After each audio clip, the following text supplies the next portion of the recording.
Hello everyone. आज हम इस वीडियो में डिस्कस करने वाले हैं एचबीएससी के बायोमोलिक्यूल्स के पीवाईक्यू, जिसमें हम डिस्कस करेंगे 2019 से लेकर 2025 तक के हमारे क्वेश्चन जो कि बायोमोलिक्यूल से आए हुए हैं। तो चलिए शुरू करते हैं हमारे पहले क्वेश्चन के साथ में। The deficiency disease increased blood clotting time is caused by the deficiency of which vitamin. देखो ये कहता है कि आखिर ऐसा कौन सा विटामिन है जिसकी कमी होने पर जो हमारे खून के जो थक्के बनने की जो टाइमिंग होती है ना वो बढ़ जाती है। देखो कभी जैसे मान लेते हैं कि कोई हमारे पास में क्या है, कोई बॉडी है, और जब उसके ऊपर कोई चोट लग जाती है ना, जब भी उसके ऊपर क्या लग जाती है, कोई चोट लग जाती है, तो क्या होता है उसमें से खून निकलना स्टार्ट हो जाता है हमारा, है ना। अब थोड़े समय बाद वो खून क्या हो जाता है, वो खून मतलब निकलना बंद हो जाता है। तो होता क्या है, वो ब्लड क्लॉट हो जाता है, खून का थक्का बन जाता है उस जगह पे, जिससे हमारा खून निकलना बंद हो जाता है।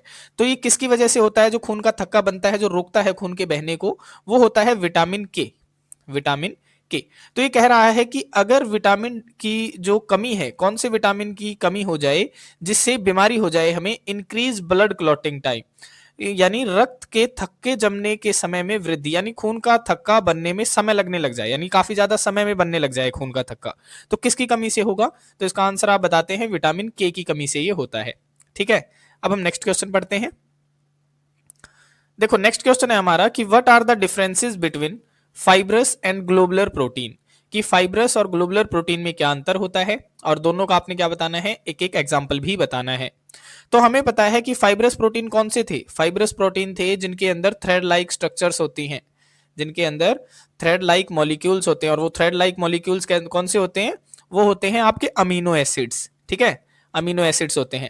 इसमें होता क्या है, मेनली ये जो अमीनो एसिड्स होते हैं ना फाइब्रस प्रोटीन के अंदर, वो इस तरीके से अरेंज होते हैं, देखो इस तरीके से, धागे नहीं होते हमारे छोटे छोटे, इस तरीके से, और इनके बीच में जो बॉन्डिंग होती है ना, वो हाइड्रोजन बॉन्डिंग प्रेजेंट होती है, हाइड्रोजन बॉन्डिंग प्रेजेंट होती है। तो इसको आप किस तरीके से बताएंगे फाइब्रस प्रोटीन में, कि these are long and thread like in shape, thread का मतलब होता है धागे जैसी शेप होती है, तो इनमें लंबे और थ्रेड लाइक शेप होती है, यानी धागे जैसी शेप होती है, लंबे लंबे धागे होते हैं, और ये क्या होते हैं, इनसॉल्युबल होते हैं, पानी के अंदर नहीं घुलते हैं, इनसॉल्युबल इन वाटर। और इसका आप एग्जांपल बताएंगे तो आप एग्जांपल बता सकते हैं कैरेटिन। ठीक है, दूसरा होता है हमारा ग्लोबुलर प्रोटीन, और ग्लोबुलर प्रोटीन जो होता है वो क्या होता है, वो सॉल्युबल होता है वाटर के अंदर, these are soluble in water. और सेकंड आप बताते हैं कि इसकी जो शेप होती है ना, वो स्फेरिकल शेप होती है, these are spherical in shape. और इसका अगर आपसे एग्जांपल पूछा जाता है तो आप बता देंगे कि एल्बुमिन होता है ग्लोबुलर प्रोटीन हमारा। तो ये हमारा सेकंड क्वेश्चन था, और ये 2 मार्क्स के अंदर पूछा जाता है, एग्जाम के अंदर बार बार ये क्वेश्चन रिपीट होता है, तो आप इसको स्पेशल ध्यान रखेंगे। ठीक है, अब हम नेक्स्ट क्वेश्चन देखते हैं। देखो नेक्स्ट क्वेश्चन है हमारा कि what is denaturation of protein, कि डीनेचुरेशन क्या होती है, क्या प्रोसेस होती है। तो हमने इसको जब हम चैप्टर पढ़ा रहे थे तभी भी हमने बार बार बताया था कि डीनेचुरेशन प्रोसेस वाला ये जो क्वेश्चन है ये काफी ज्यादा इंपॉर्टेंट है। तो डीनेचुरेशन में क्या होता है, जो प्रोटीन की सबसे ज्यादा स्टेबल स्टेट होती है ना, प्रोटीन की एक मोस्ट स्टेबल स्टेट होती है जिसे कहा जाता है नेटिव स्टेट, जिसे क्या बोला जाता है, नेटिव स्टेट बोला जाता है। तो वो क्या होती है, वो जो नेटिव स्टेट है ना प्रोटीन की, वो टूट जाती है under the effect of temperature या फिर पीएच चेंज हो जाता है। ठीक है, तो उनके प्रभाव में आके क्या हो जाती है, नेटिव स्टेट टूट जाती है, और इसी प्रोसेस को कहा जाता है डीनेचुरेशन प्रोसेस। तो नेक्स्ट वो क्या कहता है कि what will be the effect of denaturation on the primary secondary and tertiary structure of protein, कि अगर ये डीनेचुरेशन प्रोसेस हो गई तो उनकी स्ट्रक्चर्स के ऊपर क्या फर्क पड़ेगा प्रोटीन की। तो देखो आप क्या बताएंगे इसके अंदर, आप बताएंगे कि डीनेचुरेशन ऑफ प्रोटीन, की जो डीनेचुरेशन है प्रोटीन का, इज द प्रोसेस, ये एक प्रोसेस है, इन विच, जिसके अंदर a protein loses its native state, वो अपनी नेटिव स्टेट को लूज कर देता है। और ये नेटिव स्टेट क्या होती है, तो आप ब्रैकेट में ये भी बता सकते हैं कि the most stable state of the protein, कि जो प्रोटीन की सबसे ज्यादा स्टेबल होती है उसी को कहते हैं native state. And biological activity, और जो बायोलॉजिकल एक्टिविटी होती है ना फिर प्रोटीन की, वो भी क्या हो जाती है, वो भी ब्रेक हो जाती है, वो काम करना अच्छे से बंद कर देता है। क्यों कर देता है, due to heat, acids, bases और रेडिएशन, इनके प्रभाव में आके क्या करता है, जो प्रोटीन की नेटिव स्टेट है और उसकी काम करने की क्षमता है, बायोलॉजिकल एक्टिविटी है, वो भी क्या हो जाती है, खत्म हो जाती है। अब इसके इफेक्ट देखो इनके स्ट्रक्चर्स के ऊपर क्या प्रभाव डालता है वो, तो कहता है प्राइमरी स्ट्रक्चर के ऊपर तो कोई फर्क नहीं डालता, वो रिमेन्स अनचेंज्ड, कोई फर्क नहीं डालता, चाहे आप कैसे भी उसकी हीट को आगे बढ़ाएं या मतलब तेज करें या कम करें, या आप किसी कैसा ही उसके अंदर एसिड डालें, कोई फर्क नहीं डलेगा। लेकिन जो सेकेंडरी स्ट्रक्चर होता है प्रोटीन, वो क्या हो जाएगा, डिस्ट्रॉयड हो जाएगा। अब देखो मैं थोड़ा थोड़ा आपको ओवरव्यू भी बता देता हूं कि प्राइमरी स्ट्रक्चर में क्या होता है। प्राइमरी स्ट्रक्चर मेनली हमें किसके बारे में बताता है, सीक्वेंस के बारे में बताता है प्रोटीन की, कि प्रोटीन के अंदर जो अमीनो एसिड्स होते हैं उनकी क्या सीक्वेंस है, इसके बारे में हमें बताता है प्राइमरी स्ट्रक्चर ऑफ प्रोटीन। जो सेकेंडरी स्ट्रक्चर होता है ये हमें बताता है शेप ऑफ प्रोटीन। ये किसके बारे में बताता है, शेप के बारे में बताता है। किसके शेप के बारे में, तो आप बताएंगे प्रोटीन के शेप के बारे में बताता है। और जो हमारी शेप होती है प्रोटीन की वो दो टाइप से बताता है सेकेंडरी स्ट्रक्चर के अंदर, कि एक तो होती है अल्फा हेलिकल स्ट्रक्चर, यानी जिसे हम अल्फा हेलिक्स स्ट्रक्चर भी बोलते हैं प्रोटीन की, और दूसरी होती है हमारी बिट्टा प्लेटेड सीड स्ट्रक्चर। तो सेकेंडरी स्ट्रक्चर जो होता है वो इन स्ट्रक्चर शेप के बारे में बताता है। ये क्या हो जाती है, डिस्ट्रॉयड हो जाती है जब हम डिनेचुरेशन प्रोसेस करते हैं। और जो हमारी टर्सरी स्ट्रक्चर है ये भी क्या हो जाती है, ये भी डिस्ट्रॉयड हो जाती है। और जो हमारी टर्सरी स्ट्रक्चर है ये क्या बताती है, ये मेनली ग्लोबुलर प्रोटीन की इसकी जो शेप होती है वो 3D शेप होती है, तो ये भी क्या हो जाती है, डिस्ट्रॉयड ही हो जाती है। फिर वो कहता है as a result the protein become biologically inactive, और प्रोटीन क्या हो जाता है, इनएक्टिव हो जाता है बायोलॉजिकली, वो अच्छे से काम नहीं करता है। तो ये हमारा सेकंड क्वेश्चन था और ये काफी ज्यादा इंपॉर्टेंट है। अब हम नेक्स्ट देखते हैं। देखो देखो नेक्स्ट क्वेश्चन है हमारा, ये केस बेस्ड स्टडी क्वेश्चन है। इसमें सबसे पहले हमें ये केस बेस्ड स्टडी पढ़नी पड़ेगी, उसके आधार पे हम इनके क्वेश्चंस के आंसर देंगे। तो ये क्या कहता है, देखो सबसे पहले पढ़ लेते हैं कि कार्बोहाइड्रेट्स की जो कार्बोहाइड्रेट्स होते हैं are optically active polyhydroxy aldehyde और कीटोन और molecules which provide such units on hydrolysis.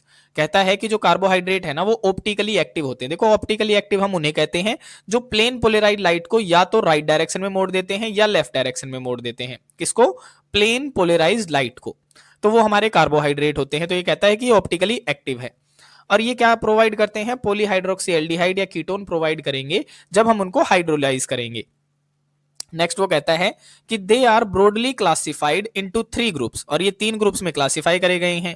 एक मोनोसैकेराइड, देखो सैकेराइड का मतलब होता है शुगर यूनिट, मोनो का मतलब होता है एक, यानी अगर मैं उसे हाइड्रोलाइज करूंगा और मुझे एक शुगर यूनिट मिल रही है तो मैं उसे मोनोसैकेराइड बोलूंगा।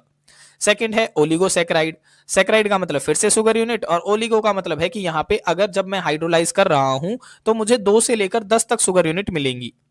एंड पॉलीसैकेराइड, और पॉलीसैकेराइड का मतलब है कि जब मैं उसे हाइड्रोलाइज करूं large number of sugar unit मिलनी चाहिए है। नेक्स्ट वो कहता है कि glucose is the most important form of energy for mammals. कहता है कि जो हमारे मैमल्स होते हैं, स्तनधारी होते हैं, उनके लिए ग्लूकोज जो है वो काफी ज्यादा इंपॉर्टेंट फॉर्म है। नेक्स्ट वो कहता है कि protein are polymers about 20 different alpha amino acid, कि जो प्रोटीन है ना वो किन से मिलके बनते हैं, अमीनो एसिड से मिलके बनते हैं, अल्फा अमीनो एसिड से मिलके बनते हैं।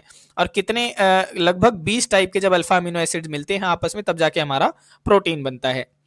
नेक्स्ट वो कहता है they occur in every part of the body, और ये हमारे हर पार्ट ऑफ द बॉडी के अंदर मतलब प्रेजेंट होते हैं। And form the fundamental basis of structure and function of life, और हमारे जीवन का जो फंक्शन है और जो स्ट्रक्चर है, हमारा बेसिस जो है, स्ट्रक्चरल बेसिस है, उसमें काफी ज्यादा हमारी हेल्प करते हैं। ठीक है, फॉर्म मतलब बनाते हैं। तो हम इनके क्वेश्चन देखते हैं कि क्वेश्चन किस तरीके से पूछे गए हैं। तो सबसे पहला हमारा क्वेश्चन है कि acetylation of glucose with acetic anhydride gives glucose penta acetate, what does this result indicate।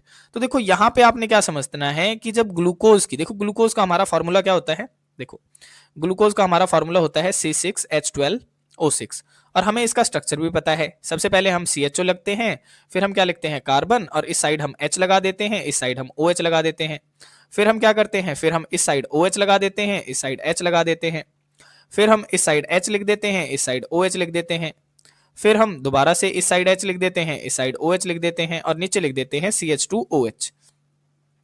तो अब वो कह रहा है कि जब मैं इसकी एसिटिक अनहाइड्राइड के साथ में रिएक्शन कराता हूं ना, तो देखो एसिटिक अनहाइड्राइड का स्ट्रक्चर क्या होता है, इसका स्ट्रक्चर होता है CH3 C double bond O O C double bond O और CH3।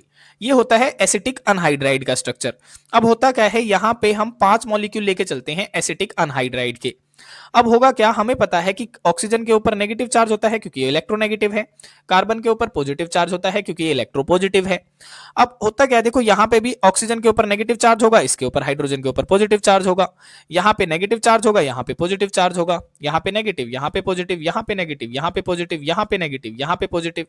तो ये क्या करता है, यहां से बॉन्ड तोड़ता है, देखो यहां से इधर से बॉन्ड टूटता है, और जब ये बॉन्ड टूटता है तो नेगेटिव वाला किससे बॉन्डिंग बना लेता है, इन वाले H से बॉन्डिंग बना लेता है। देखो मैं एक बार कलर चेंज कर रहा हूं, देखो इनसे ये वाला जो ये हाइड्रोजन है ना, इससे बॉन्डिंग बनाएगा, इस वाले हाइड्रोजन को अपने साथ लेके जाएगा, इस वाले हाइड्रोजन को भी अपने साथ लेके जाएगा, इस वाले हाइड्रोजन को भी अपने साथ लेके जाएगा, यानी कुल मिला के देखा जाए तो ये 5H को अपने साथ में लेके जाएगा और क्या बन के निकलेगा, तो देखो यहाँ पे ये वाला मॉलिक्यूल निकल रहा है पूरा, ये वाला देखो, ये वाला मॉलिक्यूल निकल जाएगा। तो क्या बन के निकल जाएगा, देखो CH3 C double bond O, और ये वाला O तो है ही, और इसके साथ में अगर 5H जा रहे हैं तो हर एक के पास में H अटैच हो जाएगा, यानी 5 मॉलिक्यूल एसिटिक एसिड के तो बाहर निकल गए। अब बचा क्या, तो 5 मॉलिक्यूल बचे हैं ये वाले CH3 C double bond O। ये क्या करते हैं, इन ऑक्सीजन के साथ में अटैच हो जाते हैं हर जगह। तो देखो मैं यहाँ पे इनको अटैच करवा के दिखाता हूँ आपको, CHO C, और यहाँ पे मैं H लगा देता हूँ, यहाँ पे ऑक्सीजन लगा देता हूँ, और यहाँ पे अटैच कर देता हूँ C double bond O CH3 के साथ में। ये मैंने कर दिया। इसी तरीके के क्या होंगे, 5 स्ट्रक्चर्स बनेंगे, मतलब टोटल 4 बनेंगे। देखो यहाँ पे 1 2 3 4 यहां तक बन जाएंगे, और ये CH2 वाला मैं यहाँ पे अलग से लगा देता हूं। देखो CH2, देखो ये रहा, ऑक्सीजन एज इट इज है, और इसके साथ में भी अटैच हो जाएगा C double bond O CH3। तो ये जो स्ट्रक्चर बना है ना, इसी का नाम है पेंटा एसीटेट, पेंटा एसीटेट। तो ये हमें किस बात को इंडिकेट कर रहा है, ये हमें बता रहा है कि ग्लूकोज मॉलिक्यूल के अंदर कितने OH ग्रुप प्रेजेंट थे। तो देखो यहां से हमें पता चला, क्योंकि 5 मॉलिक्यूल के साथ में रिएक्शन करी है, तो 1 OH 2 OH 3 4 और 5। तो यहां पे आप इसका आंसर बताएंगे कि this result indicates that glucose contain 5 hydroxyl group. तो यहां से मुझे पता चल गया कि इसके अंदर 5 हाइड्रोक्सिल ग्रुप मौजूद है। अब हम नेक्स्ट क्वेश्चन देखते हैं। नेक्स्ट क्वेश्चन है हमारा उसी केस बेस्ड स्टडी के आधार पे ही है कि राइट द नेम, आपने नाम बताना है, एंड द मॉलिक्यूलर फार्मूला, और मॉलिक्यूलर फार्मूला बताना है, of the product obtained upon hydrolysis of sucrose, कि जब सुक्रोज को हम पानी के अंदर डालते हैं तो हमें कौन कौन से प्रोडक्ट मिलते हैं, आपने ये बताना है।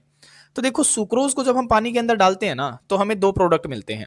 सुक्रोज को जब हम हाइड्रोलाइज करते हैं तो हमें 2 प्रोडक्ट मिलते हैं, और वो 2 प्रोडक्ट कौन से हैं, तो आप बताएंगे, एक तो ग्लूकोज होता है, दूसरा फ्रक्टोज होता है, और दोनों का मॉलिक्यूलर फार्मूला होता है C6H12O6 C6H12O6।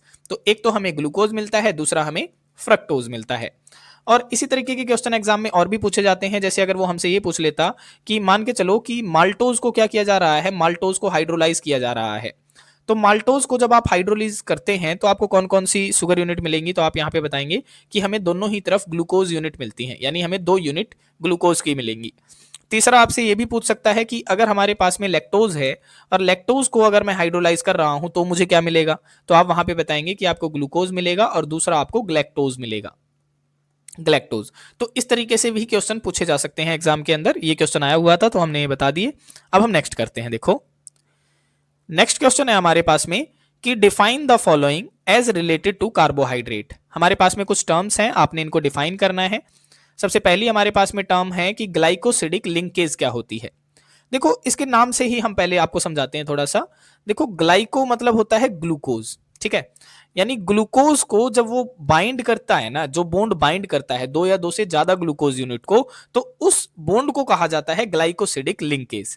तो आप यहां पे क्या बताएंगे, देखो आप बताएंगे कि glycosidic linkage is the bond, ये एक बॉन्ड होता है फॉर्म्ड बिटवीन, जो बनता है किनके बीच में, 2 मोनोसैकेराइड यूनिट्स। मोनोसैकेराइड्स का मतलब ये ग्लूकोज की ही बातें कर रहा है, ग्लूकोज हो सकता है, मोनोसैकेराइड देखो इनके एग्जांपल्स होते हैं मोनोसैकेराइड के, ग्लूकोज आप बता सकते हैं, फ्रक्टोज आप बता सकते हैं, ठीक है, फ्रक्टोज आप बता सकते हैं, ग्लैक्टोज आप बता सकते हैं, ये सारे ही मोनोसैकेराइड के एग्जांपल हैं। तो कहता है कि एक बॉन्ड होता है जो बनता है बिटवीन 2 मोनोसैकेराइड, 2 मोनोसैकेराइड यूनिट्स के बीच में, through an oxygen atom by the loss of water molecule. ये ऑक्सीजन से बाइंड होता है। देखो आपने इस तरीके से बॉन्डिंग देखी भी होगी, जैसे मैं यहाँ पे बना के दिखा देता हूँ। जैसे आपने हावर स्ट्रक्चर बनाए होंगे, तो इस तरीके से बनाते हैं हम हावर स्ट्रक्चर, है ना। तो इस तरीके से वो क्या करता है, बाइंड करता है। जैसे मैं यहाँ पे 2 ग्लूकोज यूनिट बना के दिखाता हूँ आपको। देखो यहाँ पे इस तरीके से, है ना, यहाँ पे ऑक्सीजन होता है, और यहाँ पे देखो इस तरीके से, जैसे ये कोई अल्फा ग्लूकोज हो गया, यहाँ पे ये भी कोई अल्फा ग्लूकोज हो गया। तो मैंने क्या किया है, इन दोनों ग्लूकोज को बाइंड कर दिया, किसके थ्रू, ऑक्सीजन के थ्रू। तो ये जो बॉन्ड है ना, इसी को बोला जाता है ग्लाइकोसिडिक लिंकेज। अब हम नेक्स्ट क्वेश्चन देखते हैं। देखो नेक्स्ट कहता है कि इन्वर्ट शुगर क्या होता है। देखो इन्वर्ट शुगर मेनली किसे कहा जाता है, तो आप बताएंगे कि इन्वर्ट शुगर जो होता है वो मिक्सचर होता है किस किस का, ग्लूकोज और फ्रक्टोज का।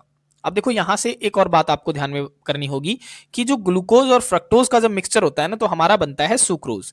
क्योंकि हमने अभी अभी ऊपर बताया था, देखो अगर आपने ध्यान किया हो तो सुक्रोज को जैसे हमने हाइड्रोलाइज किया, क्या मिला हमें, ग्लूकोज और फ्रक्टोज का मिक्सचर मिला।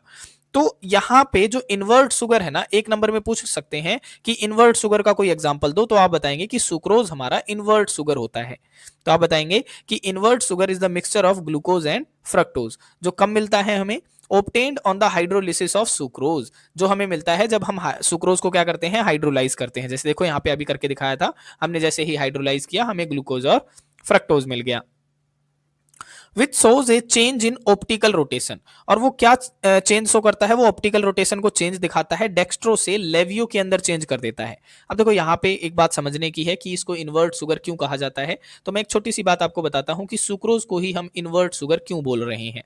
इस बात को एक बार ध्यान से समझें आप कि जो सुक्रोज है ना हमारा, सुक्रोज क्या है, सुक्रोज एक ऑप्टिकली एक्टिव कंपाउंड है।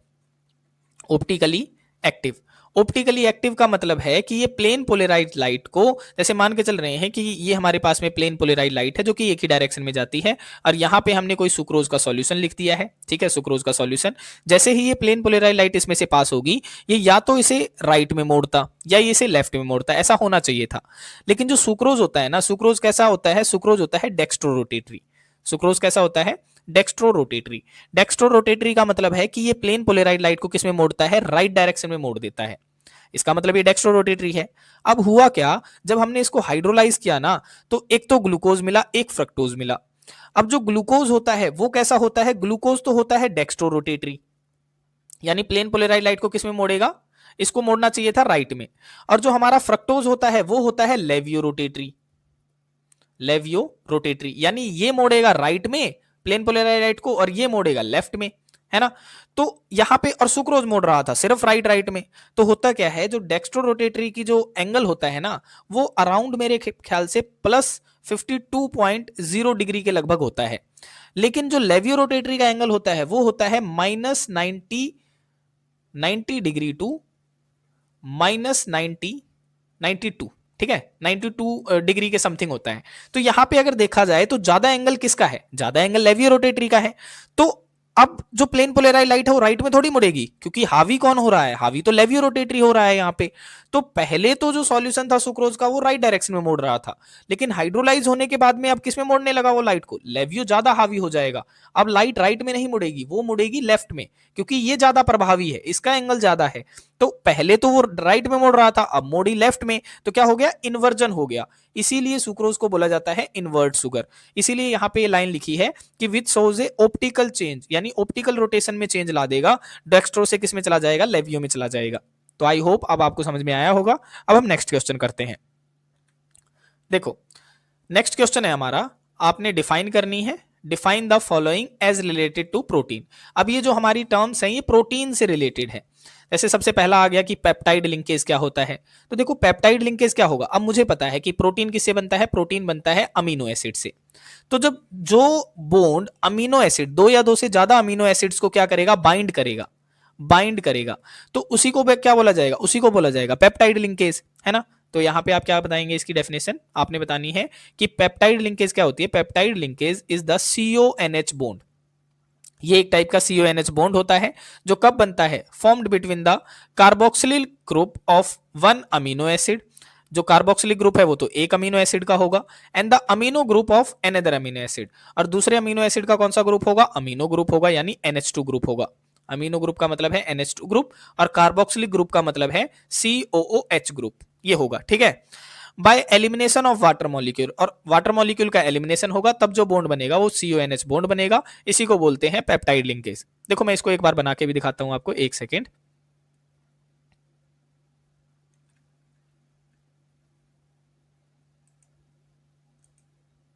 देखो यहां पे जैसे मैं मान लेता हूं कि मेरे पास में क्या है, एक अमीनो एसिड की स्ट्रक्चर बना रहा हूं मैं। यहाँ पे मैंने कोई अल्काइल ग्रुप ले लिया, यहाँ पे मैंने H लगा दिया, यहाँ पे मैंने लगा दिया C डबल बॉन्ड OH यानी कार्बोक्सिलिक ग्रुप, ये मैंने लगा दिया, ठीक है।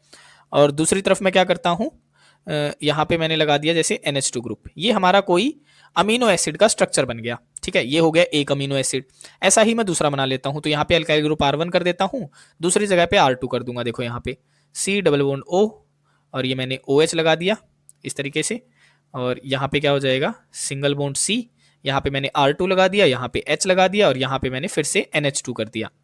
अब क्या होगा, जैसे ही इन दोनों अमीनो एसिड्स को हम मिलाएंगे तो ये वाला H एटम और ये वाला OH एटम क्या करेगा, आपस में वाटर एलिमिनेट कर देंगे हीट की प्रेजेंस में। ये थोड़ा सा वाटर एलिमिनेट कर दिया, ये हमारा दूसरा अमीनो एसिड था, ठीक है। वाटर एलिमिनेट करने के बाद में ये आपस में बॉन्ड बना लेंगे। देखो इस तरीके से, यहाँ पे तो था COH, इसको मैं कंबाइन करके लिख देता हूँ, फिर था C, ऊपर था R1, नीचे था H, सिंगल बॉन्ड। अब यहाँ पे क्या बचा है, यहाँ पे बचा है N और यहाँ पे ऊपर बचा है H, फिर सिंगल बॉन्ड क्या आ जाएगा, अब ये तो बाहर निकल गया वाटर बन के, अब ये कार्बन से बॉन्डिंग कर लेगा, तो C double bond O, C, ऊपर हो गया R2, नीचे हाइड्रोजन, सिंगल बॉन्ड NH2 हो गया। तो देखो यहाँ पे कौन सा बॉन्ड बना है, देखो ये वाला, ये बना है CONH बॉन्ड, इसी को बोलते हैं पेप्टाइड बॉन्ड। तो यही हमने क्या किया है, अभी डिफाइन किया है कि कैसे बनता है जब वाटर क्या होता है, एलिमिनेट होता है। सेकंड हमारी डेफिनेशन है कि असेंशियल अमीनो एसिड्स क्या होते हैं। अब देखो मतलब समझते हैं, असेंशियल का मतलब क्या होता है, जरूरी। असेंशियल का मतलब क्या होता है, जरूरी। अब जरूरी हमारे पास में वही होगा जो हमारे पास में नहीं होगा, है ना। यानी जो हमारी बॉडी प्रिपेयर नहीं करेगी वही हमारे लिए जरूरी होगा, जिसे हमें क्या करना पड़ेगा, भोजन से लेना पड़ेगा। तो यहां पे हम क्या बताएंगे, हम बताएंगे कि जो असेंशियल अमीनो एसिड्स होते हैं ना, आर दोज अमीनो एसिड्स, ये वो एसिड्स होते हैं which can not be synthesised by the human body, जो ह्यूमन बॉडी के द्वारा बनाए ही नहीं जाते, and therefore must be obtained from diet, और इसीलिए हमें वो कहां से लेने पड़ते हैं, हमें वो डाइट से लेने पड़ते हैं। एग्जाम्पल में आप बता देंगे, जैसे वेलाइन हो गया, ल्यूसीन हो गया, ठीक है। तो आप वर्ड से समझेंगे, उसी तरीके से आप डिफाइन करेंगे, है ना। अब हम नेक्स्ट क्वेश्चन देखते हैं। देखो देखो नेक्स्ट क्वेश्चन है हमारा, what is the affect of denaturation on the structure of protein. ये हमारा अभी अभी रिपीट हुआ था ये क्वेश्चन। हमने क्या बताया था कि जो डीनेचुरेशन प्रोसेस है उसके अंदर जो प्रोटीन की नेटिव स्टेट होती है, यानी जो मोस्ट स्टेबल स्टेट होती है, वो क्या हो जाती है, डिस्ट्रॉय हो जाती है। और अफेक्ट के बारे में हमने क्या बताया था कि जो प्राइमरी स्ट्रक्चर है उसके ऊपर कोई चेंज नहीं होता है, और जो सेकेंडरी और जो टर्सरी स्ट्रक्चर है उनकी वो क्या हो जाते हैं, उनके स्ट्रक्चर डिस्ट्रॉयड हो जाते हैं, ठीक है, डिस्ट्रॉय हो जाएंगे, डिस्ट्रॉय। तो आप क्या बताएंगे, देखो डेफिनेशन में आप फिर से मैं रिपीट कर देता हूं कि denaturation of protein is the process, ये वो प्रोसेस है in which a protein loses its native state, कि वो अपनी नेटिव स्टेट को लूज कर देगा, एंड बायोलॉजिकल एक्टिविटी, और बायोलॉजिकल एक्टिविटी को लूज कर देगा, जैसे कि हीट हो गई, एसिड हो गया, बेस हो गया, रेडिएशन हो गया, इनकी प्रेजेंस में। और अफेक्ट में क्या बताया था कि primary structure remains unchanged, secondary और टर्सरी क्या हो जाएंगे, डिस्ट्रॉय हो जाएंगे, और प्रोटीन क्या बन जाएगा, बायोलॉजिकली इनएक्टिव बन जाएगा। अब हम नेक्स्ट क्वेश्चन करते हैं। देखो नेक्स्ट क्वेश्चन हमारा फिर से केस बेस्ड स्टडी क्वेश्चन है, जिसमें हमने इस पैराग्राफ को पढ़ना पड़ेगा, उसी के आधार पे हमारे ये क्वेश्चंस दिए गए हैं। देखो पैरे में क्या कहता है, वो कहता है कि monosaccharides are simple carbohydrate. Mono का मतलब हमने बता दिया, एक होता है, और सैकेराइड का मतलब शुगर यूनिट, यानी जिसके अंदर एक शुगर यूनिट होती है।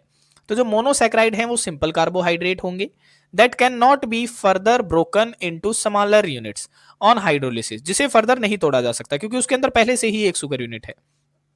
फॉर एग्जाम्पल जैसे ग्लूकोज हो गया, फ्रक्टोज हो गया, राइबोज हो गया, एटसेट्रा, ठीक है।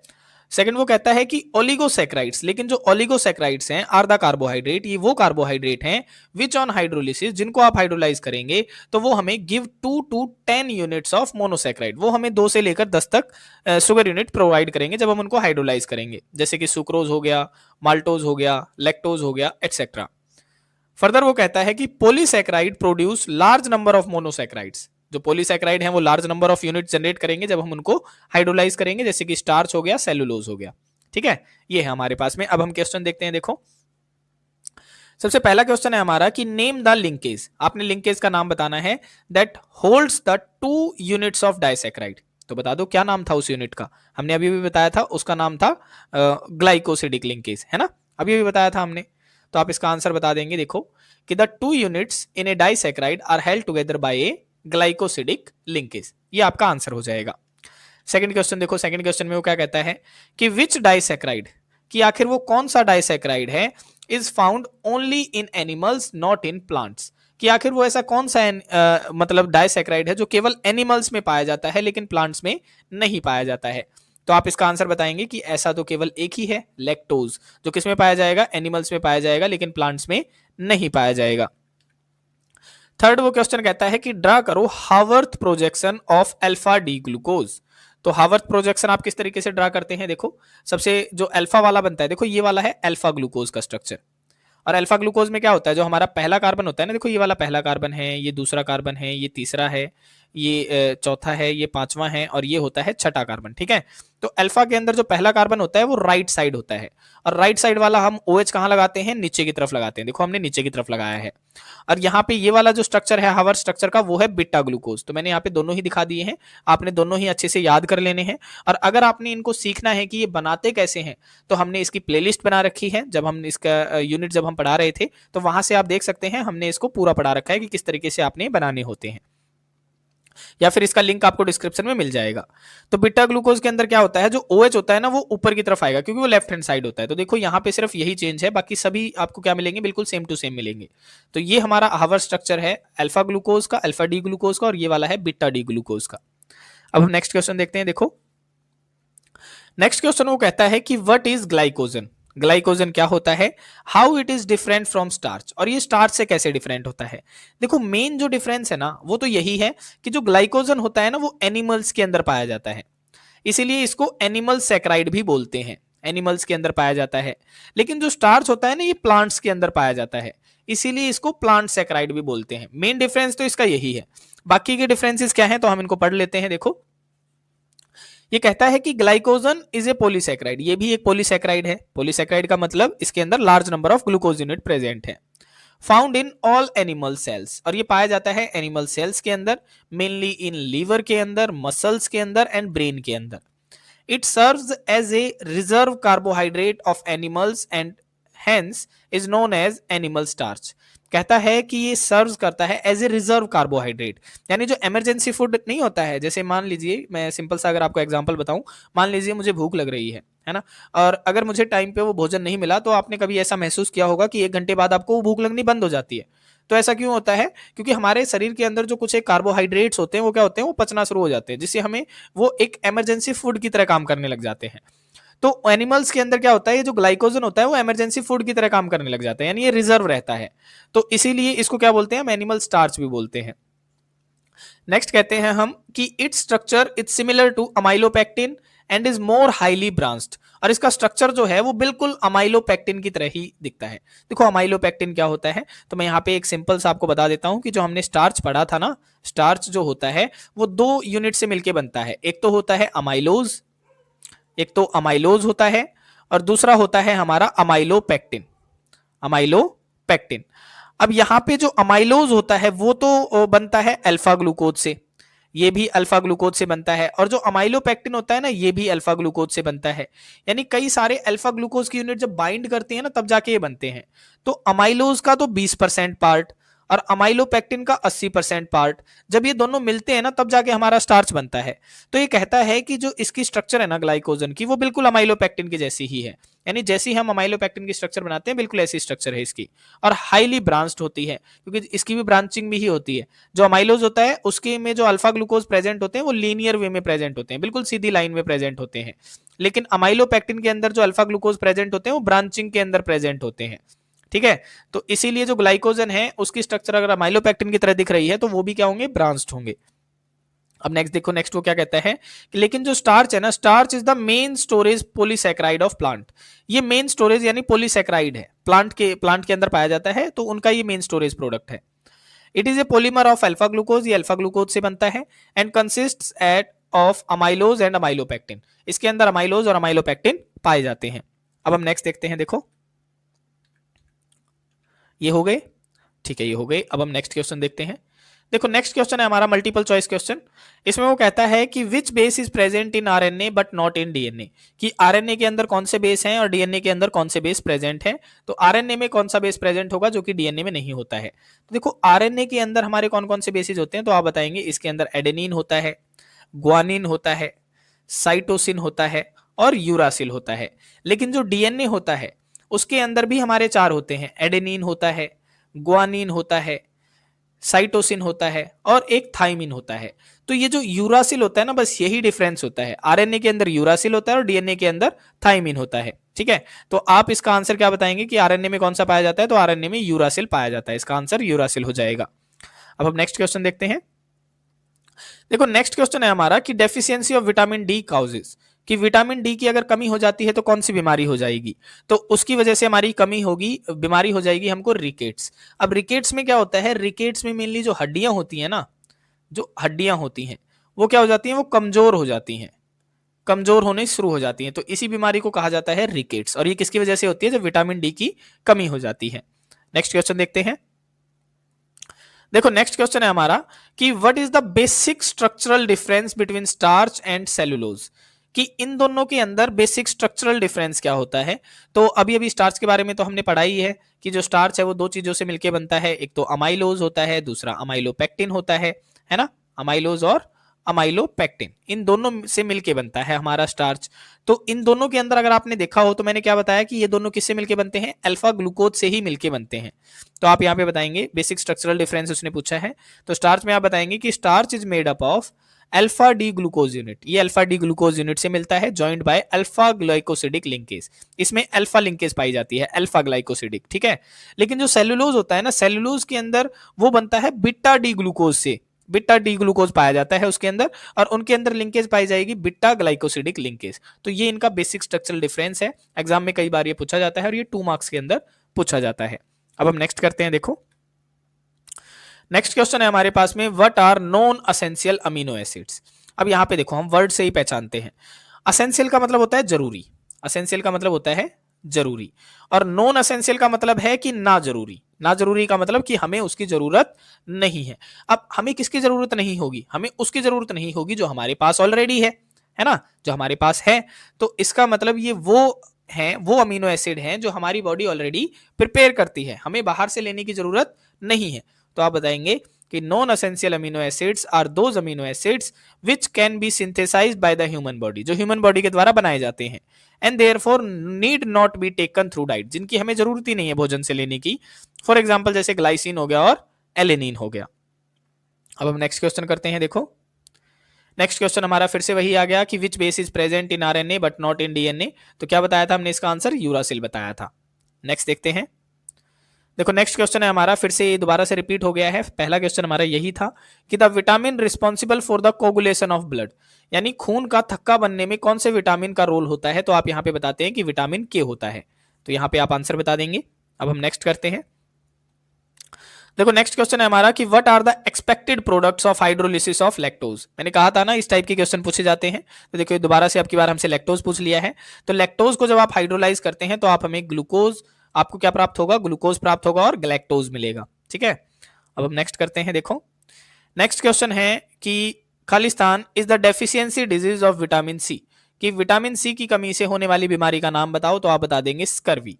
देखो स्कर्वी में क्या होता है, मेनली जो हमारे दांतों में जो बीमारियां होती हैं, जो हमारे मसूड़े मतलब कमजोर हो जाते हैं, दांत वगैरह कमजोर हो जाते हैं, तो उसकी जो बीमारी होती है उसे कहा जाता है स्कर्वी। और ये किसकी वजह से होती है, तो ये डेफिशिएंसी ऑफ विटामिन सी की वजह से होने वाला रोग है। तो आप विटामिन सी की गोलियां भी आती हैं, अगर किसी को है तो आप वहां से ले सकते हैं। अब हम देखते हैं नेक्स्ट क्वेश्चन। देखो नेक्स्ट क्वेश्चन है हमारे पास में कि व्हाट इज ए न्यूक्लियोसाइड, कि न्यूक्लियोसाइड क्या होता है। देखो न्यूक्लियोसाइड मेनली क्या होगा, न्यूक्लिक एसिड के अंदर देखो क्या होता है मेनली, अगर मैं आपको बताऊं, एक होता है हमारे पास में न्यूक्लिक एसिड। न्यूक्लिक एसिड में ही हम पढ़ते हैं डीएनए और आरएनए के बारे में, डीएनए और आरएनए के बारे में। अब मैं क्या करूं, अगर मैं इसको हाइड्रोलाइज करूं ना, यानी अगर मैं इसकी हाइड्रोलिसिस कर दूं, तो हाइड्रोलिसिस के दौरान मुझे प्राप्त होगा न्यूक्लियोटाइड, न्यूक्लियोटाइड। और अगर मैं न्यूक्लियोटाइड को भी हाइड्रोलाइज कर दूं तो मुझे प्राप्त होगा न्यूक्लियोसाइड, न्यूक्लियोसाइड। अब इनमें फर्क क्या है, देखो न्यूक्लियोटाइड में मेनली क्या होता है, न्यूक्लियोटाइड के अंदर एक तो हमारे पास में शुगर यूनिट होती है, ठीक है, एक तो शुगर यूनिट होती है, और एक हमारे पास में फॉस्फेट लिंकेज होती है, और ईच शुगर यूनिट, हर एक शुगर यूनिट के ऊपर एन बेस लगे होते हैं।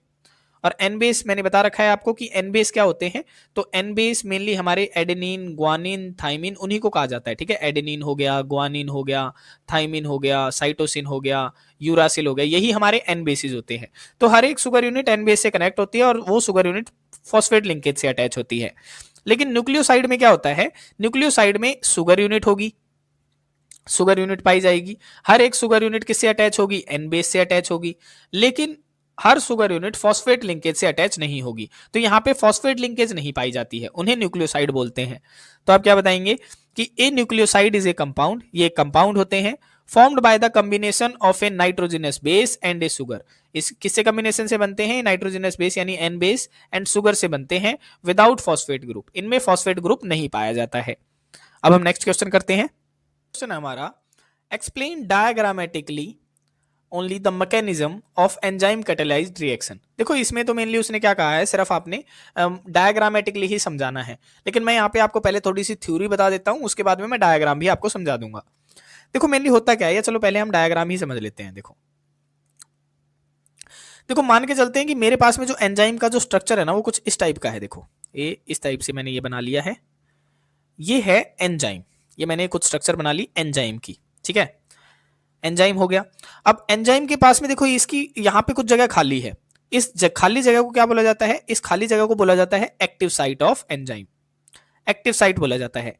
एक्टिव साइट क्यों बोला जाता है? क्योंकि ये क्या करते हैं, इनके पास में एक स्पेशल एबिलिटी होती है, जो क्या करते हैं अपने वाले सबस्ट्रेट को पहचान लेते हैं। कैसे? जैसे मान के चलो कि मेरे पास में अब यहाँ पे जो सबस्ट्रेट है ना, वो एक सबस्ट्रेट तो ये है और दूसरा सबस्ट्रेट मेरे पास में ये है सबस्ट्रेट। अब क्या होगा, एंजाइम अपने वाले सबस्ट्रेट को पहचान लेगा। तो आपको पता ही है कि एंजाइम किसके ऊपर अटैक करेगा, तो अटैक तो वो इसी के ऊपर कर सकता है, इसके ऊपर तो नहीं करेगा। तो ये तो एंजाइम हो गया, ये सबस्ट्रेट हो गया। अब इनकी जैसी रिएक्शन चलेगी, ये वाला सबस्ट्रेट इसके साथ में जुड़ जाएगा, इसकी एक्टिव साइट पे आके जुड़ जाएगा। देखो इस तरीके से,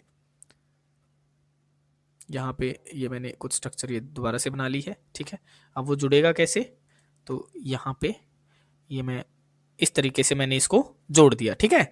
अब ये आके इससे जुड़ गया है और यहाँ पे क्या होगा, ये इसके साथ में बॉन्डिंग भी बनाता है। देखो यहाँ पे इनका एक बॉन्ड सा जुड़ जाता है एंजाइम के साथ में।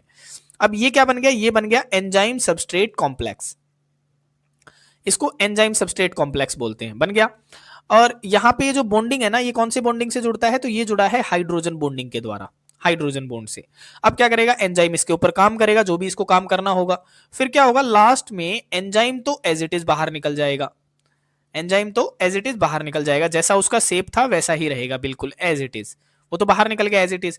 दूसरा वो हमें क्या दे देगा, वो हमें प्रोडक्ट बना के दे देगा, जो भी उसने प्रोडक्ट बनाना था वो हमें बना के दे देगा, सबस्ट्रेट का प्रोडक्ट बना के दे देगा। तो यही क्या है, ये होती है एंजाइमेटिक एक्शन का क्या है, ये मैकेनिज्म है, मैकेनिज्म ऑफ एंजाइमेटिक एक्शन, ठीक है। ये हमने मैकेनिज्म बता दिया। और यहाँ पे इसका एक और नाम होता है एंजाइमेटिक एक्शन का, इस थ्योरी को बोला जाता है लॉक एंड की थ्योरी, लॉक एंड की थ्योरी। यानी कोई पर्टिकुलर जो एंजाइम होता है ना, वो पर्टिकुलर रिएक्शन ही शो करेगा, जैसे कोई पर्टिकुलर ताला है वो पर्टिकुलर चाबी से ही खुलेगा, इसीलिए इसका नाम होता है लॉक एंड की थ्योरी, ठीक है। ये हमारा डायग्राम हो गया।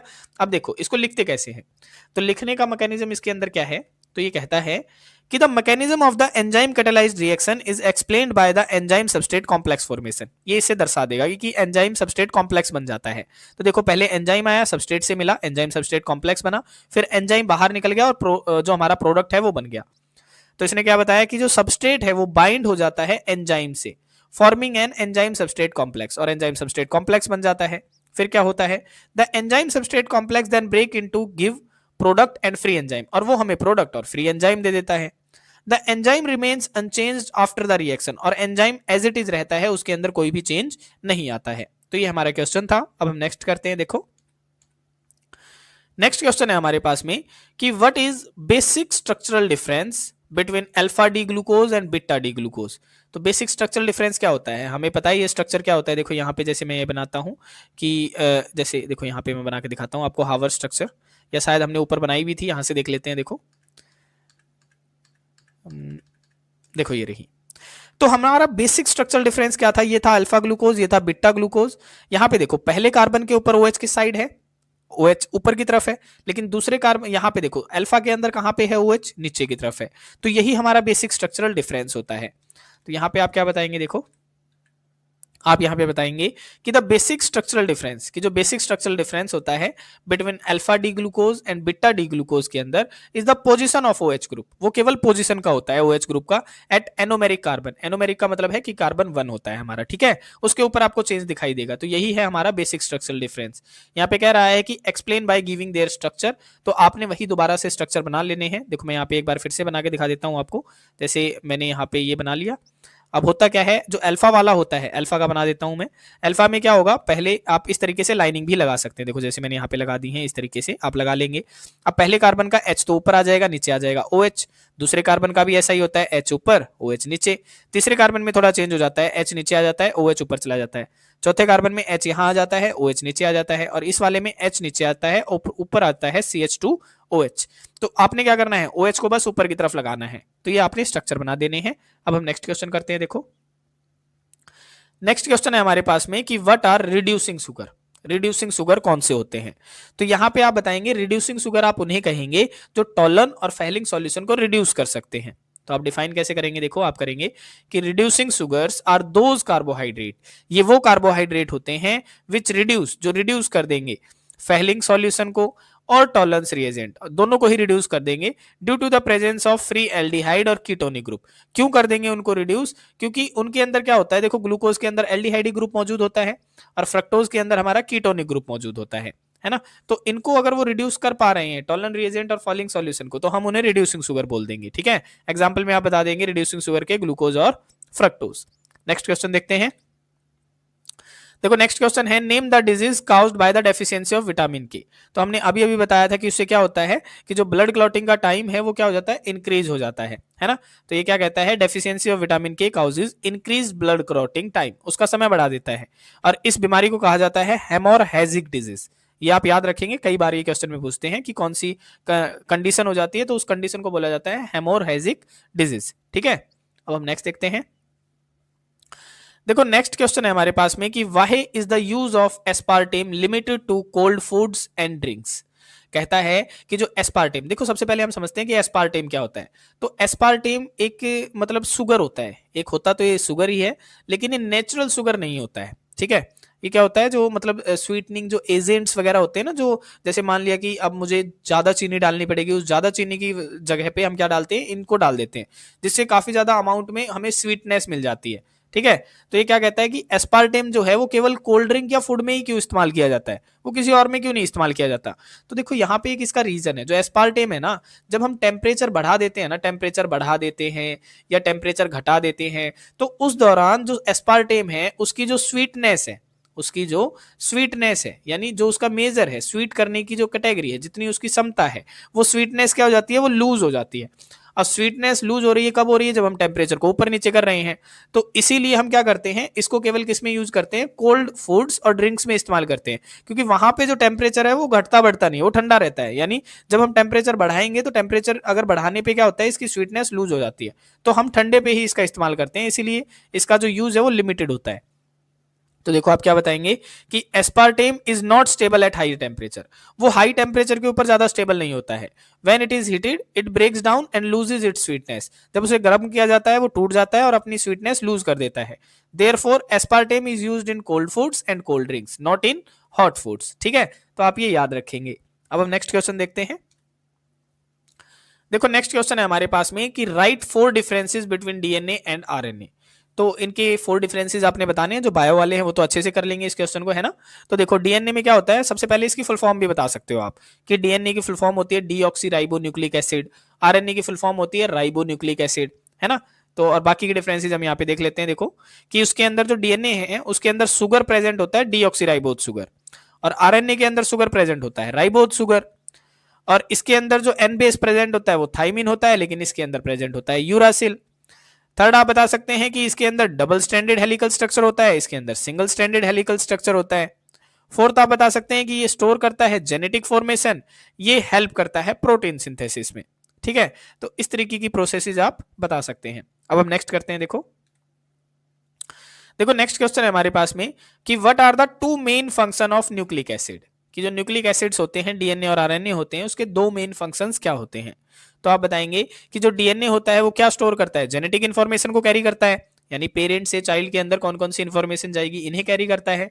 तो आप बताएंगे कि DNA stores the genetic information of the cell, whereas लेकिन जो आरएनए है carries the information stored by DNA out of the nucleus of the cell, यानी डीएनए के द्वारा जो इंफॉर्मेशन कैरी करी जा रही है उसे मतलब कौन कैरी करेगा, वेयरएज जो आरएनए है वो कैरी करेगा इंफॉर्मेशन स्टोर्ड बाय डीएनए, जो इंफॉर्मेशन डीएनए के पास में है उसे कैरी करेगा आरएनए। ठीक है, out of the nucleus of the cell, cell के न्यूक्लियस से आउट यानी दूसरी तरफ, ठीक है। तो ये आप बता देंगे इसके बारे में। अब हम नेक्स्ट क्वेश्चन देखते हैं।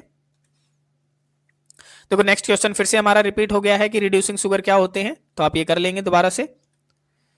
नेक्स्ट क्वेश्चन है हमारा, name the disease caused by the deficiency of vitamin के। ये भी हो गया है कि कंडीशन कौन सी होती है, देखो हेमोरेजिक कंडीशन होती है। नेक्स्ट क्वेश्चन है हमारे पास में कि cellulose, why is cellulose not digestible in human beings. Cellulose क्यों नहीं डाइजेस्ट होता है, तो देखो सेलुलोज को पचाने के लिए किसकी जरूरत पड़ती है, सेलुलेज एंजाइम की जरूरत पड़ती है, सेलुलेज एंजाइम, ठीक है। और सेलुलेज एंजाइम ह्यूमन बींग्स के अंदर पाया नहीं जाता है, तो आप बताएंगे this is because the enzyme needed for hydrolysis of cellulose are not present in human beings. जो एंजाइम की जरूरत पड़ेगी हाइड्रोलिसिस के लिए वो ह्यूमन बींग्स के अंदर प्रेजेंट नहीं होता है। और कौन से एंजाइम की जरूरत पड़ती है, तो वो होता है सेलुलेज एंजाइम। नेक्स्ट देखते हैं अब हम। देखो नेक्स्ट क्वेश्चन है हमारे पास में कि what type of bonding helps in stabilising the alpha helix protein. देखो अल्फा हेलिक्स मैंने अभी बताया था कि हमने सेकंड स्ट्रक्चर के बारे में बताया था, सेकेंडरी स्ट्रक्चर ऑफ प्रोटीन। तो इसमें मैंने बताया कि जो सेकेंडरी स्ट्रक्चर होते हैं प्रोटीन के, वो हमें क्या बताते हैं, शेप के बारे में बताते हैं। और शेप फिर मैंने बताया कि शेप हमारी दो टाइप की होती है, एक तो अल्फा हेलिक्स स्ट्रक्चर और दूसरी हमारी होती है beta pleated sheet structure, beta pleated sheet structure. तो इसमें क्या होता है, जो अमीनो एसिड से ये बनते हैं ना प्रोटीन, तो यहाँ पे अल्फा हेलिक्स देखो प्रोटीन इस तरीके से अरेंज होते हैं, हेलिकल स्ट्रक्चर जैसे स्पाइरल नहीं होते हैं, इस तरीके से अरेंज होते हैं। और बिट्टा प्लेटेड में मतलब जिग जैग मोशन में होते हैं इस तरीके से। और इन दोनों के अंदर ही कोने पे क्या पाई जाती है, यहाँ पे जो बॉन्डिंग पाई जाती है, कुछ टाइप की बॉन्डिंग पाई जाती है, और वो बॉन्डिंग होती है हमारी हाइड्रोजन बॉन्डिंग। सिमिलरली यहाँ पे ये जो बिट्टा प्लेटेड स्ट्रक्चर हैं, इनके बीच में भी बॉन्डिंग पाई जाती है, और इनके बीच में भी हमारी बॉन्डिंग पाई जाती है हाइड्रोजन बॉन्डिंग। तो इसका आंसर आ जाएगा आपका कि हाइड्रोजन बॉन्डिंग से वो स्टेबलाइज होते हैं। अब हम नेक्स्ट देखते हैं। देखो नेक्स्ट क्वेश्चन है हमारे पास में इन्वर्ट शुगर, ये हमने अभी अभी किया था, तो ये दोबारा से रिपीट हो गया है। देखो इन्वर्ट शुगर मैंने क्या बताया था कि सुक्रोज को हम इन्वर्ट शुगर बोलते हैं। और सुक्रोज क्या होता है, हमारा ऑप्टिकली एक्टिव होता है, जो प्लेन पोलराइज्ड लाइट को किस में मोड़ देता है, राइट डायरेक्शन में, इसीलिए इसको डेक्स्ट्रोरोटेटरी बोलते हैं, डेक्स्ट्रोरोटेटरी। लेकिन जैसे ही हम इसको हाइड्रोलाइज करते हैं तो ये हमें एक तो देता है ग्लूकोज और दूसरा हमें देता है फ्रक्टोज।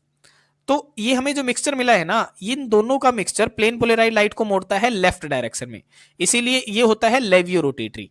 क्यों, क्योंकि ग्लूकोज तो मोड़ता है डेक्स्ट्रो में, देखो अलग अलग अगर हम देखें ना, तो ये तो होता है डेक्स्ट्रो रोटेटरी, और ये जो फ्रक्टोज होता है ये होता है लेवियो रोटेटरी। लेकिन ज्यादा प्रभावी कौन होता है, प्रभावी फ्रक्टोज होता है, क्योंकि जो डेक्स्ट्रो रोटेटरी है ना, ये मोड़ता है जो राइट डायरेक्शन में मोड़ता है, ये मोड़ता है 52.5 डिग्री प्लस में। लेकिन ये जो फ्रक्टोज होता है ये लेवी रोटेटरी होता है और ये मोड़ता है -92.4 डिग्री, है ना। तो यहां से ये ज्यादा प्रभावी हो गया है, तो लाइट को ये लेफ्ट में मोड़ देता है। और पहले सुक्रोज मोड़ रहा था डेक्स्ट्रो में, तो क्या हो गया, इन्वर्जन हो गया, और इन्वर्जन हो गया इसलिए इसे बोला जाएगा इन्वर्ट शुगर। तो आप यहाँ पे बता भी देंगे, देखो hydrolysis of sucrose brings about a change, वो क्या करता है, चेंज ले आता है in the sign of rotation, rotation में चेंज लिया जाता है, वो डेक्स्ट्रो से लेवियो में बदल जाता है, and the product called invert sugar, और इसी प्रोडक्ट को बोला जाता है इन्वर्ट शुगर। या फिर आप ये भी कह सकते हैं कि the mixture of glucose and fructose is called invert sugar, है ना। दिस इज बिकॉज, क्यों होता है, क्योंकि लेवियो रोटेशन में तो इतना एंगल होता है जो कि ज्यादा होता है डेक्स्ट्रो रोटेशन से, और डेक्स्ट्रो रोटेटरी में इतना ज्यादा एंगल होता है ना। तो इस तरीके से आपने करना है। अब हम नेक्स्ट क्वेश्चन देखते हैं।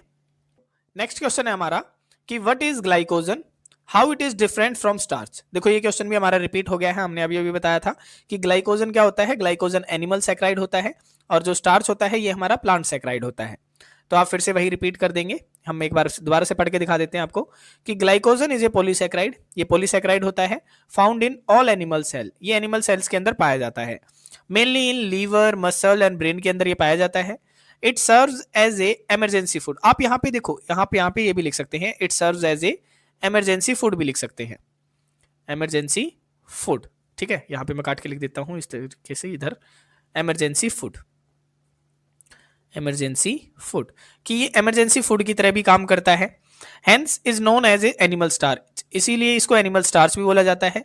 It's structure is similar to amylopectin, इसकी स्ट्रक्चर अमाइलोपेक्टिन की जैसी होती है, and is more highly branched, और ज्यादा ब्रांच्ड होती है, ठीक है। लेकिन जो स्टार्च है is the main storage polysaccharide of plant, ये प्लांट्स के अंदर पाया जाता है। It is polymer of alpha glucose, ये अल्फा ग्लूकोज से बनता है, and consists of amylose and amylopectin, ये दो चीजों से मिलकर बनता है, एक तो अमाइलोज और अमाइलोपेक्टिन। अमाइलोज होता है स्टार्च के अंदर 20% और अमाइलोपेक्टिन होता है स्टार्च के अंदर 80%। नेक्स्ट क्वेश्चन देखते हैं अब हम। देखो नेक्स्ट क्वेश्चन है कि draw the structure of sucrose, कि सुक्रोज का स्ट्रक्चर ड्रा करेंगे। तो हमें ये तो पता है कि जब हम सुक्रोज को हाइड्रोलाइज कर रहे थे तो हमें 2 यूनिट मिल रही थी, एक तो अल्फा ग्लूकोज, दूसरी बीटा फ्रक्टोज, है ना। देखो मैं यहाँ पे स्ट्रक्चर बना लेता हूँ इस तरीके से। जो हमारा अल्फा ग्लूकोज का स्ट्रक्चर है, देखो यहाँ पे मैं बना लेता हूँ अल्फा ग्लूकोज का स्ट्रक्चर इस तरीके से। देखो ये मैंने अल्फा ग्लूकोज का स्ट्रक्चर बना लिया क्योंकि सुक्रोज हमारा 2 यूनिट से मिलकर बनता है। आप एक बार इनको पढ़ भी सकते हैं कि इन सुक्रोज के अंदर 2 monosaccharides are held together, 2 monosaccharides होते हैं by a glycosidic linkage, glycosidic linkage के द्वारा जॉइंट होते हैं between carbon 1 of alpha glucose, carbon 1 तो अल्फा ग्लूकोज होता है एंड कार्बन 2 बीटा फ्रक्टोज का होता है, ठीक है। तो अल्फा ग्लूकोज का स्ट्रक्चर बना लेते हैं। सबसे पहले देखो यहाँ पे सबसे पहले H हो जाएगा, यहाँ पे OH हो जाएगा, यहाँ पे सॉरी यहाँ पे भी H होगा क्योंकि अल्फा ग्लूकोज का बना रहे हैं तो H हो जाएगा, यहाँ पे OH हो जाएगा, यहाँ पे H होगा, यहाँ पे OH हो जाएगा, यहाँ पे H होगा, यहाँ पे OH हो जाएगा और इधर वाले में H हो जाएगा और इधर हो जाएगा CH2OH। तो ये बन गया हमारा अल्फा ग्लूकोज का स्ट्रक्चर। अब हम बना देते हैं बीटा फ्रक्टोज का स्ट्रक्चर। तो देखो बीटा फ्रक्टोज का स्ट्रक्चर हम यहाँ पे बना लेते हैं और बीटा फ्रक्टोज का स्ट्रक्चर अल्फा ग्लूकोज की तरह नहीं बनता है क्योंकि उसकी फ्यूरानोज फॉर्म होती है और ग्लूकोज की होती है पायरानोज फॉर्म। तो उसका इस तरीके से बनता है, 5 कार्बन की रिंग बनती है उसकी, यहाँ पे हमने बना ली। तो फ्रक्टोज में क्या होता है, फ्रक्टोज में पहले जो यहाँ पे होता है CH2OH, ठीक है, क्योंकि बिट्टा का नाम ले रहा है और बिट्टा में पहले कार्बन का जो OH है वो कहाँ होगा, लेफ्ट हैंड साइड होगा और लेफ्ट हैंड साइड होगा तो हम उसको ऊपर की तरफ लिखेंगे। तो हमने यहाँ पे लिख दिया OH ऊपर की तरफ और यहाँ पे क्या हो जाएगा, यहाँ भी OH ऊपर की तरफ होता है, यहाँ पे नीचे की तरफ होता है HOH और यहाँ पे क्या होगा, यहाँ पे नीचे तो H होता है और ऊपर होता है CH2OH। ये हो गया। तो ये तो अल्फा ग्लूकोज का स्ट्रक्चर हो गया, अल्फा ग्लूकोज का। और ये हो गया बीटा फ्रक्टोज का, बीटा फ्रक्टोज का, ठीक है, बीटा फ्रक्टोज का यहाँ पे लिख दिया मैंने नीचे की तरफ बीटा फ्रक्टोज। अब यहाँ पे आपको दिख रहा है कि इसने क्या कहा कि पहला कार्बन किसका होगा, पहला कार्बन अल्फा ग्लूकोज का होगा और पहला कार्बन तो यही है, लेकिन सेकंड कार्बन किसका होगा, बीटा फ्रक्टोज का। तो सेकंड कार्बन कौन सा हो जाएगा, देखो ये वाला हो जाएगा। देखो पहला कार्बन तो ये हो गया और दूसरा कार्बन ये हो गया, देखो यहाँ पे ये वाला कार्बन है ना, तो ये दूसरा वाला हो गया। तो पहले कार्बन का तो H एटम और इस दूसरे वाले कार्बन का OH एटम क्या करेंगे, ये हाइड्रोलाइज करके वाटर मॉलिक्यूल को एलिमिनेट कर देंगे। तो यहाँ पे हम एलिमिनेट कर दे रहे हैं, देखो ये मैंने इनको क्या कर दिया, एलिमिनेट कर दिया, वाटर मॉलिक्यूल बाहर कर दिया और इन दोनों को आप ज्वाइंट करके दिखा देंगे यहाँ पे इस तरीके से। देखो ये मैं दोबारा से बना रहा हूँ यहाँ पे अल्फा ग्लूकोज का स्ट्रक्चर, ये मैंने बना दिया, ठीक है।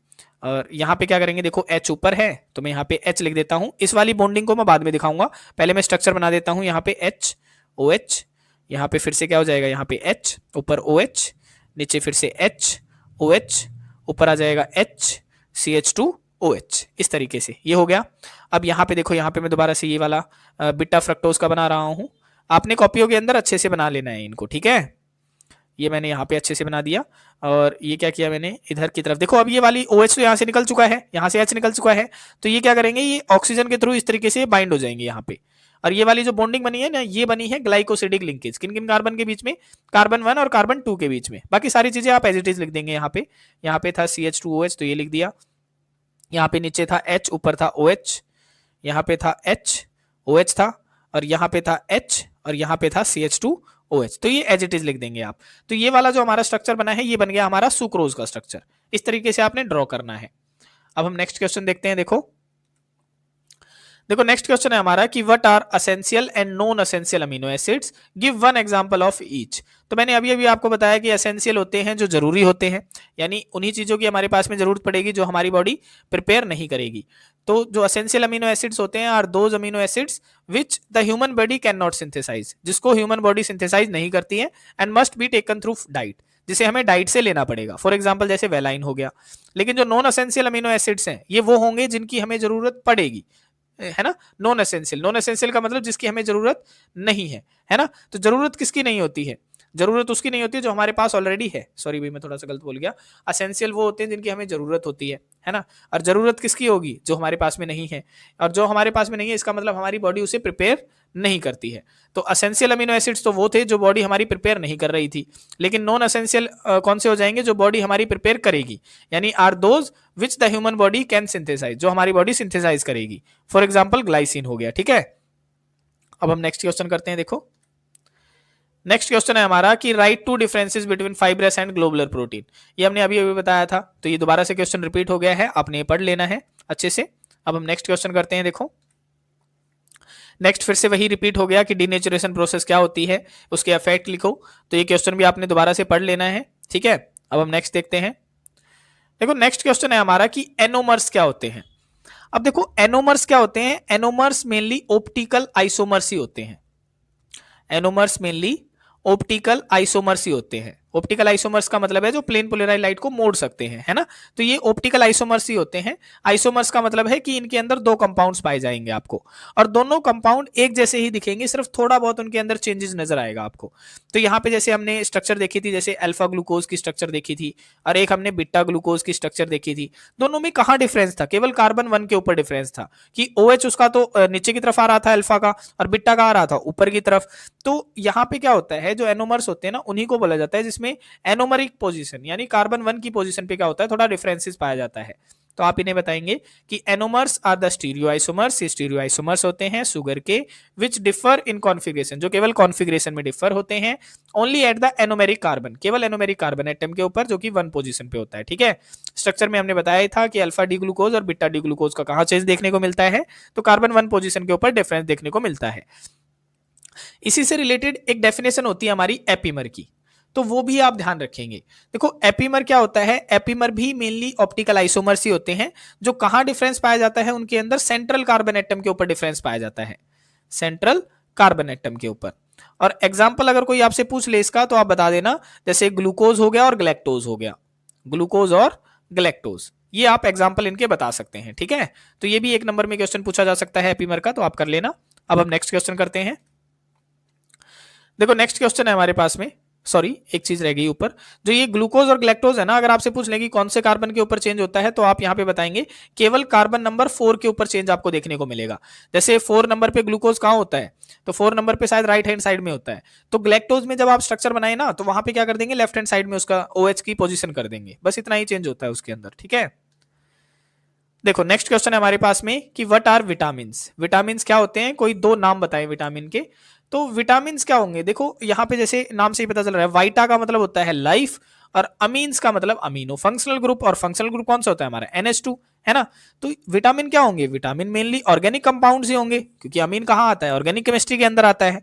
और वाइटा मतलब लाइफ, यानी विटामिन ऐसे ऑर्गेनिक कंपाउंड है जो हमारी लाइफ के लिए जरूरी होते हैं और स्मॉल अमाउंट में रिक्वायरमेंट होगी उनकी। तो आप क्या बताएंगे कि vitamin are the organic compound require in very small amounts for normal growth and metabolism of the body, जो हमारी बॉडी के लिए ग्रोथ के लिए उनके लिए क्या होते हैं, जरूरी होते हैं। एग्जाम्पल में आप बता देंगे विटामिन A और विटामिन C, ठीक है। यहाँ पे एक छोटा सा क्वेश्चन और पूछा जाता है एग्जाम के अंदर, वो भी मैं डिस्कस कर लेता हूँ यहाँ पे, कि जो विटामिन होते हैं ना, विटामिन की दो टाइप के होते हैं। एक तो होता है fat soluble vitamin, fat soluble vitamin, और दूसरा होता है water soluble vitamin, water soluble vitamin. तो जैसे इनके नाम से ही पता चल रहा है, फैट सॉल्युबल जो फैट में घुल जाएगा, वाटर सॉल्युबल जो पानी में घुल जाएगा। और अगर पानी के अंदर, जैसे मान लिया मैंने कोई विटामिन लिया और वो पानी के अंदर अगर घुल सकता है, तो बाहर कैसे निकल जाएगा, वो यूरिन के थ्रू बाहर निकल जाएगा, है ना। तो अगर वाटर सॉल्युबल विटामिन यूरिन के थ्रू बाहर निकल रहा है, तो मुझे रेगुलरली लेना पड़ेगा डाइट के अंदर, है ना, रेगुलरली लेना पड़ेगा। लेकिन जो फैट सॉल्युबल है वो मुझे रेगुलरली लेने की जरूरत ही नहीं है ना। तो ऐसे कौन कौन से विटामिन है, ये भी आपसे एग्जाम में पूछा जा सकता है, कौन से फैट सॉल्युबल है, कौन से वाटर सॉल्युबल है। तो फैट सॉल्युबल में तो सिर्फ आप एक नाम याद रख लेंगे, कीड़ा, ठीक है। कीड़ा में क्या हो जाएगा, vitamin K, vitamin E, vitamin D, vitamin A, ये क्या है, ये फैट सॉल्युबल विटामिन है। लेकिन वाटर सॉल्युबल कौन से होते हैं, तो वाटर सॉल्युबल केवल दो ही हैं, एक विटामिन B है और दूसरा विटामिन C है, बहुत क्यूट, ठीक है। तो विटामिन B और विटामिन C क्या हो जाएंगे, वाटर सॉल्युबल हो जाएंगे। अब हम नेक्स्ट क्वेश्चन देखते हैं। देखो तो यहाँ पे हमारे सारे ही क्वेश्चन कवर हो जाते हैं HBSC के 2019 से लेकर 2025 तक के सारे ही हमने क्वेश्चन कवर कर लिए हैं, जो भी आपके पेपर के अंदर आए हैं बायोमोलिक्यूल्स के लिए। और अगर आपको वीडियो पसंद आ रही है, तो इसे ज़्यादा से ज़्यादा शेयर कीजिए, लाइक कीजिए वीडियो को, ठीक है, अपने दोस्तों तक बताइए, ठीक है, कि PYQ की सीरीज चली हुई है। और अगर आपको ये PDF चाहिए है, तो ज़्यादा से ज़्यादा कमेंट कीजिए PDF, ताकि हम इसको अपने टेलीग्राम चैनल पे अपलोड कर दें। तो आज के लिए इतना ही, मिलते हैं किसी और वीडियो में किसी और टॉपिक के साथ में, तब तक के लिए bye bye, take care, thank you.